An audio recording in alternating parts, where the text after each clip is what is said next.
كبير على شاشة التلفزيون. أنا حابة نشكر الجمهور أولاً بس خاطرش الفيستيفال ما يقدرش مهرجان ما يقدرش يعيش بلا جمهور. حنا كسينمائيين سي لا باز دو لا باز هو الجمهور. أخي أنا واش لاحظت على الجمهور هو لا كيف نقولوا بالعربية لا ميكسيتي جينيراسيونال تاع الجيل. كاين ناس كبار كاين لا جونيس ou la mixité de genre, il y a des femmes, il y a des hommes, il y a des personnes âgées, il y a des personnes jeunes. Et ça, vous vous rendez pas compte à quel point c'est précieux. Je trouve que c'est très rare. Par exemple, en France, les salles de cinéma, c'est un public de plus en plus vieux. Sur le cinéma d'auteur, hein, parce que quand on fait des films d'auteur, c'est pas des films qui vont faire des grandes entrées. Et en France, par exemple, les personnes sont de plus en plus âgées. Or qu'en Algérie, au Maroc, en Tunisie,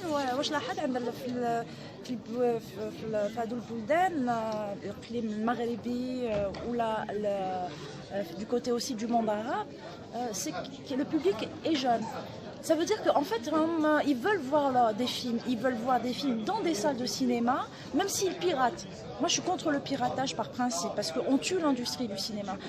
Le piratage, il faut savoir, on ne tue pas que nous, les cinéastes en tant qu'œuvre, mais on tue le projectionniste, on fait fermer des salles, et des salles, s'il n'y a plus de public qui vient voir les films dans les salles, les salles la ferment.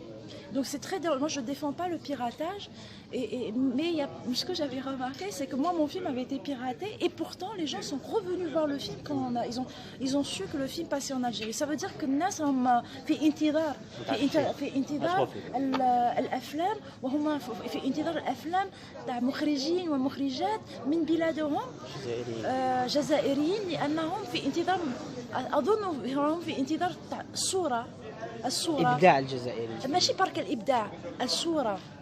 Parce que souvent, ça a été des images qui ont été faites soit par les institutions, il y a la propagande institutionnelle, c'est comme si on avait perdu le contrôle de notre propre image.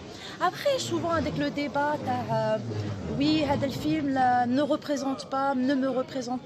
Le problème, c'est que maintenant, en France, il faut savoir, ils ont 250 films par an, ils produisent 250 films par an. Donc les gens, ils disent pas ce film ne me représente pas. Ils disent bon, c'est pas le type de cinéma que j'aime. Esthétiquement ou sur la thématique, ils disent pas ça me ressemble pas. Là, on a 3-4 films, 5-6 films par an. Donc les nains ont fait on doit raconter, les gens demandent à ce qu'on raconte leur point de vue. Or que l'Algérie, c'est un grand pays, c'est 45 millions d'habitants, et c'est donc 45 millions de points de vue, c'est peut-être 45 millions d'histoires possibles. Et nous, en 1h40 ou en 2 heures, on ne peut pas raconter toute l'Algérie. On raconte une histoire. Nous, notre métier, c'est de raconter une histoire. C'est tout ce qu'on a. C'est le plus vieux métier du monde, après un autre métier. Mais je veux dire, on pratique le plus joli métier du monde et le plus ancien. La première chose qu'a faite l'être humain, dès qu'il a pris conscience de lui-même, ça a été de raconter une histoire. Comment la première fois il l'a raconté, c'était en faisant des peintures rupestres. Par exemple, chez nous en Algérie, le Tassili, c'est le premier cinéma du monde, quoi. Un message, Sophia, les réalisateurs jeunes, encore, ou bien les acteurs, un message, si tu as vu le film d'Ali, il y a des acteurs confirmés internationaux comme Sami Bouadjila ou la Nadia Kassi, ou même un acteur marocain, Arami. Parfois, parce que le film d'Ali, il est vraiment maghrébin. Il y a des Tunisiens, des Marocains et des Algériens. Et il y a des acteurs qui n'ont jamais joué de leur vie, qui ne pensaient pas devenir acteurs. D'un casting sauvage. L'équipe Taldeke, c'est un casting sauvage. Moi, j'étais tellement confiante et j'ai eu tellement confiance en eux. Et eux m'ont rendu leur confiance parce que eux, c'est un travail de confiance. Parce qu'il faut avoir confiance en son équipe. Et l'équipe, quand ils sentent que le réalisateur a confiance en eux, ils donnent le meilleur. Et en fait, j'ai vu des talents émerger, mais extraordinaires.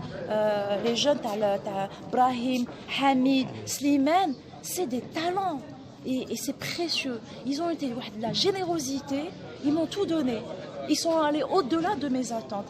Mais c'est possible que si on se fait confiance. Il faut se faire confiance. Un plateau, si on ne se fait pas confiance, ça marche pas. La magie ne vient pas.